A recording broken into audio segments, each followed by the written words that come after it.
Hay que volver al partido, pero se vuelve sin errores. ¿Pero esto qué es? ¿Pero esto qué es? Cosas con lógica, hostia. Lo he explicado a la mañana, que no vayas. Que si haces superas al robo, que te quedes aquí, que te ataque y le aguantas en el 2 contra 1. Son 3 minutos, necesitamos cambiar algo si queremos jugar para ganar. No nos volvamos locos, ¿eh? No nos volvamos locos. Luego cuando entre las metes, ¿eh? ¿Vale? Pero has penetrado pensando en pasar el balón, Sergio.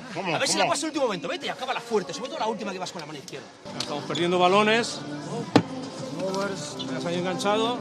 No ayuda, macho. Buena posición defensiva. Cintas y recupera. Como mínimo. Cintar y recuperar. And the offense is the last fucking thing. The defense is the first thing.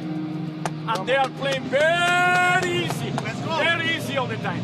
Very easy. No 20 points in the first quarter. Bueno, llevan 18. Only one foul. ¿Qué, chaval? Ja, però para de dir-me, ja, perquè porta els 3 partits fent el mateix. 3 faltes. Don't lose the ball, man! Aquí entras por Estelle. Mate un pitch one, Vamos, seguimos el partido, vamos, focus.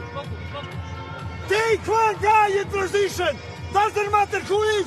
Oh, looking referee. Play, guys, fight. Please, it's the time to push. It's time to the game. Hacerme un poco de caso en los últimos 3 minutos.